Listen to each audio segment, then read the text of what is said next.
할렐루야. 10월 12일 화요일입니다. 오늘도 날마다 기쁨 예배, 주님과 신나는 동행에 함께 하신 여러분들 모두를 사랑하고 축복합니다.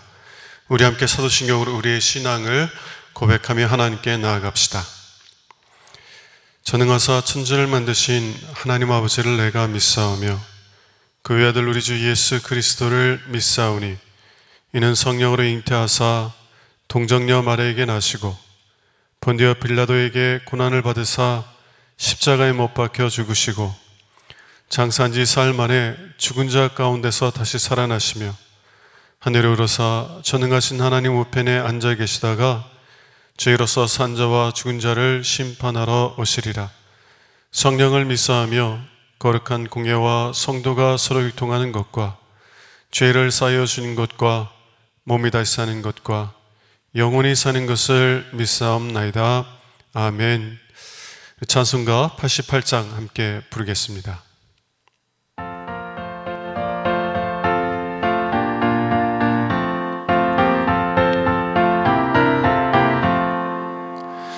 내 진정 사모하는 친구가 되시는 구주 예수님은 아름다워라. 산 밑에 백합화요 빛나는 새벽별 주님 영원할 길 아주 없도다. 내 맘이 아플 적에 그 나이로 되시면 나 외로울 때 좋은 친구라. 주는 저 산 밑에 백합 빛나는 새벽별 이 땅 위에 비길 것이 없도다.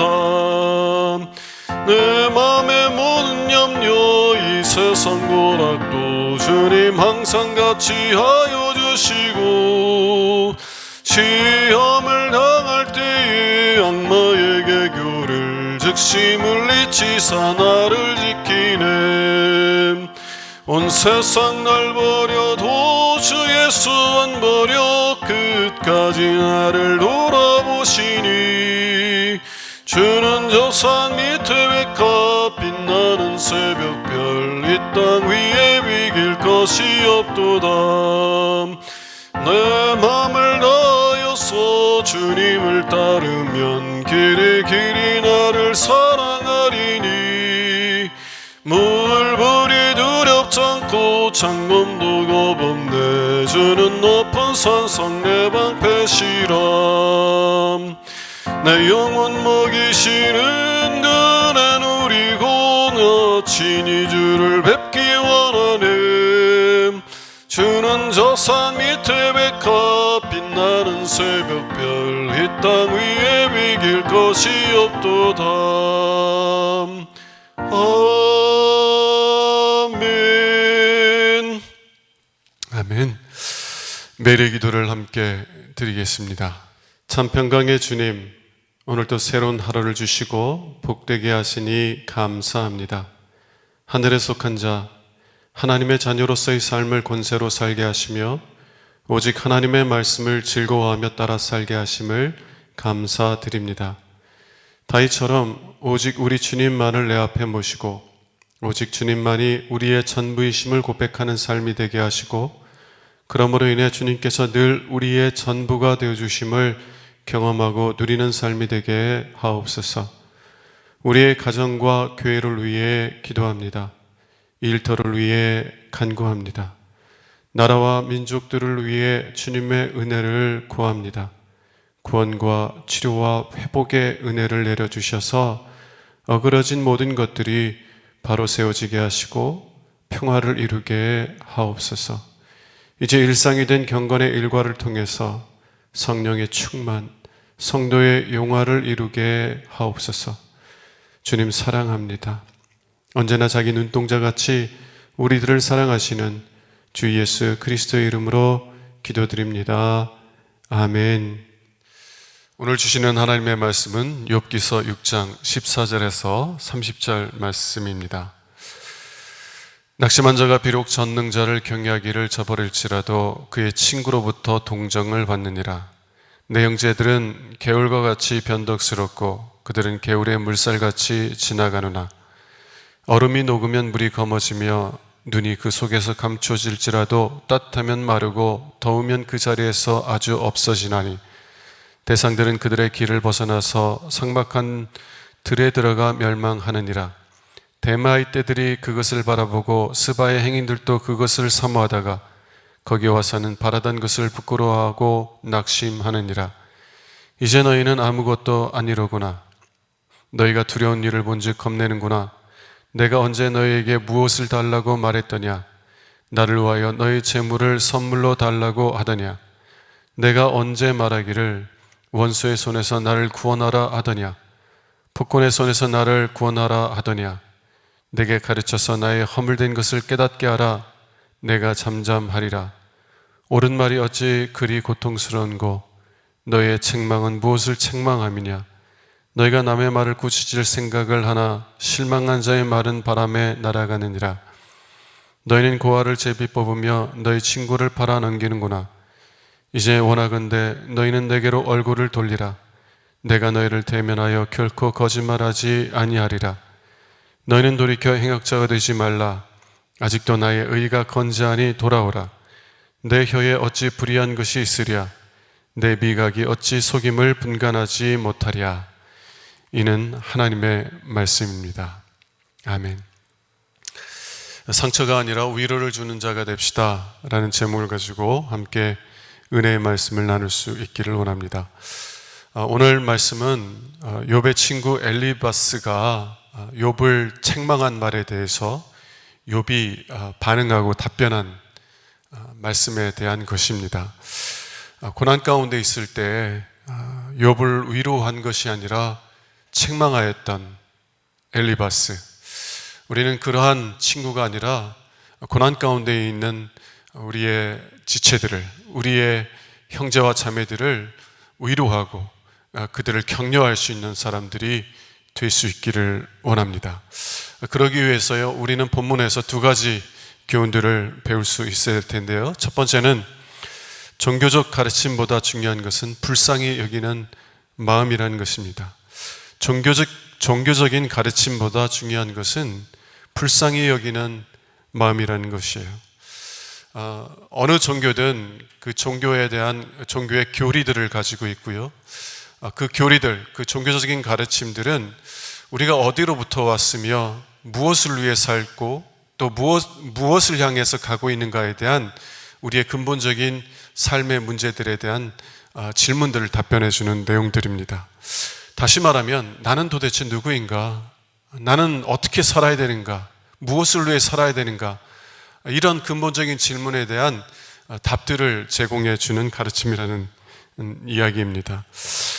이런 종교적인 가르침들은 이런 혼란한 세상 가운데서 길을 잃지 않고 오히려 분명한 삶의 목적, 내 삶의 소명의식을 가지고 살아갈 수 있도록 우리를 돕는 역할들을 합니다.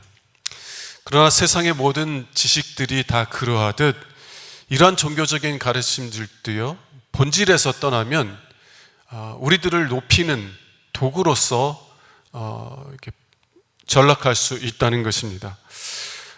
종교적인 가르침 본래의 목적을 잃어버리면 그러면 우리의 자부심들을 높이고 우리의 우월감을 고취시키는 그러한 잘못된 도구로 전락할 수 있다는 것이에요. 여러분, 성경의 가르침의 본질은 무엇입니까? 하나님의 정의만이 아니라 하나님의 긍휼과 사랑인 줄 믿습니다.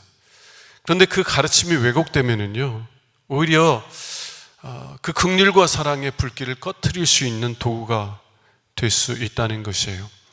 오늘 본문에서 욥은 친구 엘리바스의 말에 답변하면서 그런 문제를 잘 드러내고 있습니다. 14절 말씀을 한번 볼게요. 낙심한 자가 비록 전능자를 격려하기를 저버릴지라도 그의 친구로부터 동정을 받느니라. 낙심한 자가 비록 전능한 자를 격려하기를 저버릴지라도 그의 친구들로부터 동정을 받는다는 것이에요. 이 말이 의미하는 것은 진정한 친구라면, 정말 친구를 불쌍히 여기고 있다면, 고난 가운데 있는 친구를 불쌍히 여긴다면 그 친구는 욥과 같이 고난 속에서 정말 하나님을 원망하고 있을지라도 그 사실 자체를 바라보는 것이 아니라 그가 그렇게 할 수밖에 없었던 그런 정말 어려운 환경들을 바라보고 그 욥과 같은 사람들을 불쌍히 여길 수 있게 된다는 것입니다. 다시 말하면 친구가 얼마나 힘들었으면, 내 친구가 정말 얼마나 아팠으면 그러한 상태까지 이르게 되었을까 생각하면서 그 친구를 불쌍히 여기게 된다는 것이에요. 이러한 긍휼의 마음이 진정한 친구가 가져야 될 마음이고 또 성경이 가르치는 본질이라는 것입니다. 네, 엘리바스는 욥이 자신이 태어난 날을 저주하고 자신에게 생명을 주신 하나님에 대해서 원망하는 말을 들었을 때 욥이 정말 얼마나 힘들기에 저런 상태까지 이르게 되었나, 정말 불쌍히 여기는 것이 아니라 오히려 욥을 책망하기 시작합니다. 엘리바스는요, 욥이 큰 고난을 겪었다는 이야기를 듣고 먼 곳부터 와서 7일 동안 욥과 함께 정말 동거하면서 그를 위로했던 자예요. 그런데 욥이 정말 자신의 생일을 저주하고 왜 하나님께서 나에게 생명을 주셨는고 한탄하기 시작하는 이야기를 들었을 때 욥에 대한 긍휼이 사라지고요, 오히려 그를 책망하기 시작한다는 것이에요. 왜 엘리바스의 긍휼이 사라지고 그리고 욥을 정죄하는 마음만, 책망하는 마음만 그에게 남게 된 것입니까? 그 이유는 엘리바스에게는 긍휼보다 그의 종교적인 신념이 훨씬 더 중요했기 때문에 그래요. 종교적인 가르침의 본질인 긍휼과 사랑보다 그 가르침에 대한 자부심이 더 중요했기 때문이라는 것입니다. 지난주 토요일에 좀 불행한 뉴스를 하나 들었는데요. 아프가니스탄, 여러분 잘 아시죠? 미국이 이제 20년 동안의 전쟁을 끝내고 아프간에서 철수를 했는데 그 아프가니스탄의 이슬람 사원에서 자폭 폭탄 테러가 일어나서 40명이 넘는 사람들이 죽었다는 그런 비극적인 뉴스를 듣게 되었습니다. 예배 드리고 있는데 그 예배자 한 사람이 폭탄을 이렇게 차고 들어가서 그 예배당 안에서 터뜨려서 함께 예배 드리는 많은 사람들이 죽게 만들었다는 소식이에요. 여러분, 누가 그 자폭 테러를 감행했을까요? 이슬람들과 대적 관계에 있었던 기독교인들입니까? 아니면 유태인들입니까? 아니에요. 같은 이슬람 교도였다는 것이에요. 같은 이슬람 교도였지만 다른 교리를 갖고 있다는 한 가지 때문에, 다른 교리를 가지고 있다는, 다른 가르침을 가지고 있다고 하는 한 가지 이유 때문에 그 많은 사람들을 죽음에 이르게 만들었다라는 것입니다. 왜 이러한 일들이 지금도 계속 일어나고 있는 것입니까? 그것은 사람들의 생명보다 자신들이 신봉하는 교리가 더 중요하다고 여기는 그러한 마음 때문이에요. 종교의 가르침의 본질인 긍휼과 사랑보다 자신들에게 자부심과 우월감을 주는 종교적인 신념을 더 중요하게 여기기 때문이라는 것이에요. 이것이 엘리바스가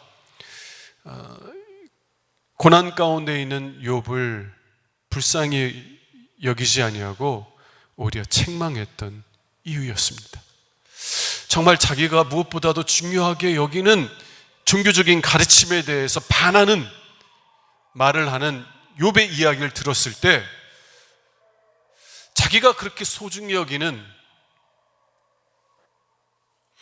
자신의 자부심과 종교적인 우월성을 욥이 허물려고 하였을 때 욥에 대한 긍휼의 마음은 사라지고 오히려 그를 책망하는 마음이, 그를 정죄하는 마음이 그를 지배하기 시작했다라는 것이에요. 여러분, 여러분들은 어떻습니까?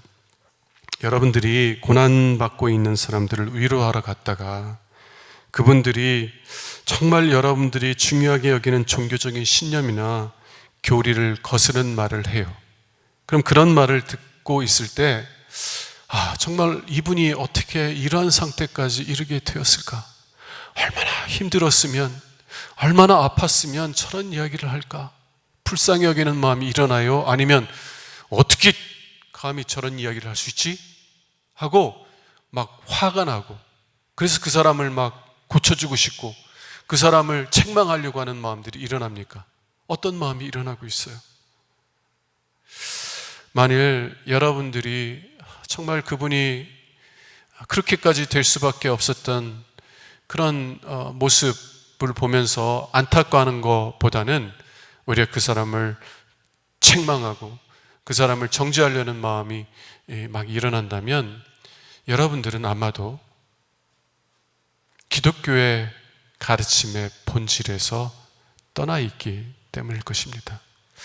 여러분, 기독교 정신에서 정말 무엇보다 중요한 것은 불쌍히 여기는 마음이에요. 긍휼히 여기는 마음입니다. 여러분들이 성경을 정말 누구보다 더 많이 읽고 누구보다 더 잘 안다면, 그러면 여러분들은 마땅히 여러분의 지체들을 불쌍히 여기고 긍휼히 여기고 사랑하는 사람들이 되어야 돼요. 만일 여러분들이 정말 누구보다도 성경을 잘 아는데도 불구하고 그 지식들이 여러분의 자부심과 여러분들의 우월성을 고취시키는 도구로 사용되고 있다면, 그럼 여러분들은 하나님을 잘 모르는 거예요. 여러분들은 기독교의 정신의 본질에서 떠나 있는 것입니다. 그러므로요, 여러분들이 만일 고난받는 지체를 보면서 불쌍히 여기는 마음이 아니라 책망하는 마음이 먼저 들고 있다면, 여러분들이 본질에서 멀리 떠나 있다는 것을 고백하며 다시 본질로 돌아올 수 있는 은혜가 있기를 원합니다. 우리가 무엇보다도 굳게 붙들어야 되는 것, 우리가 무엇보다도 중요하게 여겨야 되는 것은 긍휼의 마음이요, 사랑의 마음인 것이에요. 이것보다 더 중요한 것이 없습니다. 자, 두 번째, 우리가 배워야 될 두 번째 교훈은 불쌍히 여기는 마음이 없는 자는 메마른 시냇가와 같다는 것이에요. 불쌍히 여기는 마음이 없는 자는 메마른 시냇가와 같다. 만일 우리가 기독교의 본질인 긍휼과 사랑을 잃어버린다면, 그러면 우리는 고난받는 이들에게 어떤 위로와 힘도 줄 수 없는 그런 메마른 시냇가와 같게 될 것이다 라는 말씀입니다. 19절과 20절을 현대인의 성경으로 보도록 하겠습니다. 대마의 대상들과 스바의 상인들도 물을 찾아 헤매다가 바싹 마른 시냇가에 와서는 기대가 무너져 낙심하고 만다. 대마와 스바의 상인들은 사막을 횡단하여서 무역을 하는 그런 사람들이었어요. 정말 그분들이 좀 험한 그 사막길을 횡단할 수 있는 이유는 그분들이 이 사막 곳곳에 있는 오아시스, 시냇가라고 표현할 수도 있겠죠. 이 오아시스를 잘 알기 때문에 그래요. 정말 힘들고 어렵지만 내가 어느 곳에 있는 오아시스에 이르면 정말 갈증을 해결할 수 있고 그 오아시스에서 충분한 휴식을 얻을 수 있다라는 것을 알기 때문에 그들은 이 어려운 사막을 정말 이렇게 잘 횡단할 수 있게 되는 것이에요. 그런데 정말 힘들고 어려운 그 과정을 헤쳐서 그 오아시스, 그 시냇가에 딱 도착했는데 그 시냇가가 바짝 말라 있어요. 여러분, 그럼 그 상인들이 어떤 마음이겠습니까?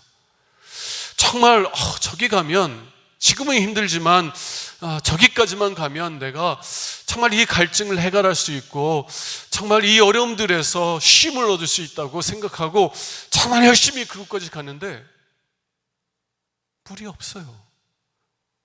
시냇가는 바짝 말라 있어요. 그러면 그분들의 마음이 얼마나 낙심이 되겠느냐, 그런 이야기입니다. 욥은 엘리바스가 그런 시냇물 같다는 거예요. 그런 시냇가 같다는 것이에요. 엘리바스가 종교적인 가르침의 본질인 긍휼과 사랑을 잃어버렸을 때 고난 가운데 있는 욥에게는 전혀 위로와 힘이 되어주지 않고 오히려 그를 더 낙심하게 만드는 사람이 되었다는 것을 보여주고 있는 것이에요. 욥이 그 고난 가운데서 얼마나 친구들의 위로와 격려가 필요했겠어요. 정말 내가 견딜 수 없는 그 애통함 속에서, 견딜 수 없는 아픔 속에서 정말 죽을 것 같은 그때에 친구들의 한마디의 위로가 얼마나 그에게 필요했겠어요. 사막에서 정말 갈증 속에서 정말 오아시스를 헤매이는 사람처럼 욥은 친구들로부터 정말 따뜻한 위로의 말을 듣기를 원했지만, 그러나 엘리바스는, 그리고 다른 친구들은 그에게 위로가 아니라 더 깊은 낙심을 주는 사람들이 되었다는 것이에요. 사랑하는 여러분, 우리가 기독교의 정신의 본질을 잃어버리면요, 이처럼 우리의 사랑하는 이들뿐만 아니라 많은 사람들에게 아무런 유익도 주지 못하고 아무런 위로와 소망도 주지 못하고 오히려 그들에게 상처만 주는 사람들이 될 수 있다는 것이에요. 여러분, 왜 오늘날 한국교회가 이렇게 쇠퇴해 가고 있습니까? 네, 코로나 때문에 그렇죠. 코로나로 인한 어려움 때문에 한국교회가 자꾸 쇠퇴해 간다라고 말할 수 있습니다. 네, 또 세상 사람들이 교회를 이유 없이 미워하기 때문에, 그렇기 때문에 교회가 쇠퇴해 가고 있다고 말할 수 있을 것입니다. 그러나요, 초대교회 때는 지금 우리가 겪고 있는 어려움과 비교할 수 없이 큰 어려움들을 겪었어요. 그럼에도 불구하고 초대교회는 폭발적인 성장을 이루었고 많은 사람들에게 위로와 힘을 주는 그런 공동체가 되었던 것을 보게 됩니다. 기독교의 발흥이라는 책을 쓴 로드니 스타크라는 사회학자가 있습니다. 그분은 초대교회 때 로마 제국의 박해 속에 있었던 그리스도인들이 기독교가 어떻게 그렇게 폭발적인 부흥을 이뤄낼 수 있는지 궁금해서 연구를 했는데요. 그가 발견한 결론은 무엇이냐면, 로마인들이 그리스도인들에게서 자신들에게 없는 어떤 아름다운 것들을 보았기 때문이라는 것이에요. 세상에서 발견할 수 없는, 자기 자신들에게서 발견할 수 없는 정말 어떤 놀라운 것들을 그리스도인들에게서 보았기 때문에, 그래서 정말 이 초대교회 때의 기독교는 로마의 박해 속에서도 놀라운 부흥을 이루게 되었다라고 말하고 있습니다. 이 로마 시대 때에는요, 이 연병들이 역병들이라고 하죠. 역병이 창궐했었는데요. 로마 전역에 역병이 창궐하여서 정말 많은 사람들이 죽어가게 되었습니다. 그래서 이 로마 사람들, 그리스도인들을 박해하던 로마 사람들도요, 역병에 걸린 가족들이 있으면 그 가족 때문에 자신들도 역병에 걸릴까봐 가족들을 버리고 막 도망갔어요. 그런데 그리스도인들은요, 그 버림받은 사람들을 끝까지 치료하고 간호하기 시작합니다. 그 역병에 걸린 사람들을 간호한다고 하는 것 자체는요, 자신들도 역병에 걸려서 죽을 수 있다는 것을 의미해요. 그럼에도 불구하고 로마인들이 버리고 간 그 가족들을 자신의 가족들을 버리고 간 그 사람들, 그들이 버리고 간 가족들을 자신의 생명을 희생하면서까지 로마인들을 간호하였다는 것이에요. 그러다가 정말 자신도 역병에 걸려서 죽게 되었을 때 그 죽음을 감사함으로 받아들이는 모습들을 보여줬다는 것입니다. 예수 그리스도께서 나 같은 죄인을 위해서 생명을 내어주셨던 것처럼 나도 주님을 위하여 생명을 내어줄 수 있어서 감사하다고 하나님을 찬송하며 죽어갔다고 그래요. 여러분, 로마 기독교인들, 그리스도인들을 박해하던 로마인들이 그 모습에서 무엇을 보았어요? 세상에서는 결코 볼 수 없는 아름다운 모습들을 보기 시작하는 거예요. 자기 자신들, 정말 자신들의 유익과 즐거움을 위해서 살아가던 사람들이 자신들에게서는 발견할 수 없었던 아름다운 어떤 것들을 보기 시작하는 거예요. 자신들에게서 볼 수 없었던, 찾을 수 없었던 긍휼과 사랑을 보기 시작합니다. 그래서 그런 아름다운 모습들을 보았던 많은 사람들이 역병이 끝나면서 교회로 몰려들기 시작하고, 그래서 교회가 폭발적인 성장을 갖게 되었다라고 로드니 스타크는 그의 책에서 결론을 내립니다. 여러분, 우리는 정말 세상 사람들이 자신들에게서 발견할 수 없는 아름다운 모습들을 우리에게서 보고 있는지를 돌이켜 봐야 될 줄로 믿습니다. 정말 저 사람은 교회 열심히 다니니까, 저 사람은 정말 교회 생활 열심히 하고 아주 매우 종교적인 삶을 살아가고 있으니까 정말 이 고난의 때에 저 사람한테 가면 정말 이 어려움들을 극복할 수 있는 지혜의 말을 들을 수 있을 것 같고, 혹은 내가 이렇게 힘들고 어려울 때 저 사람한테 가면 위로와 격려와 힘을 받을 수 있을 것 같아 하고 가는데, 바짝 마른 개울가야. 여러분, 우리가 그러한 존재가 되어서는 아니 될 줄로 믿습니다. 정말 고난 속에서 정말 지친 마음으로 저 사람에게 갔더니, 저 사람에게는 내 영혼을, 내 지친 심령을 위로하고 격려하고, 그래서 다시 일어나서 정말 내 인생을 살아갈 수 있게 하는 힘이 있구나 라고 말할 수 있는 사람이 되어야 하지 않겠습니까? 사랑하는 여러분,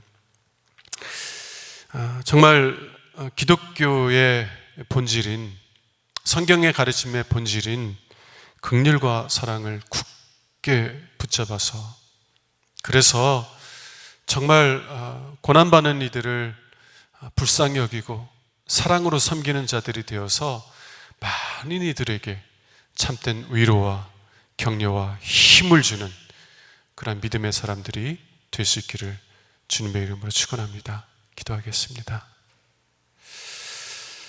하나님, 정말 우리가 믿음 생활을 열심히 한다고 하면서 다른 이들에게 상처를 주고 아픔을 주고 또 그들을 낙심하게 만드는 사람이 아니라 정말 고난 가운데 있는 이들에게 위로와 힘을 주는 그런 사람들이 될 수 있기를 원합니다. 하나님, 주님께서 우리를 불쌍히 여기시고 긍휼히 여겨주시고 사랑하는 그 은혜를 깨닫게 해주셔서 우리도 우리의 지지자들을 그렇게 섬길 수 있는 죄들 되게 하여 주시고, 우리의 섬김을 통하여 한 생명이 살아난 것들을 바라보며 함께 기뻐하는 죄들 되도록 은혜 베풀어 주시옵소서. 우리 주 예수 그리스도의 이름으로 기도드립니다. 아멘. 이제는 우리의 구세주가 되시며 대속자가 되시는 예수 그리스도의 구속의 은혜와 아버지 하나님의 사랑과 성령님의 교통하시는 은총이 오늘도 날마다 기쁨의 예배, 주님과 신나는 동행을 통해서 경건의 일과를 세우고 성령 충만하며 성도의 영화 가운데 살기를 소원하며 나가는 죄사한 모든 권속들 위에 영원토록 함께 하시기를 간절히 축원하옵나이다. 아멘.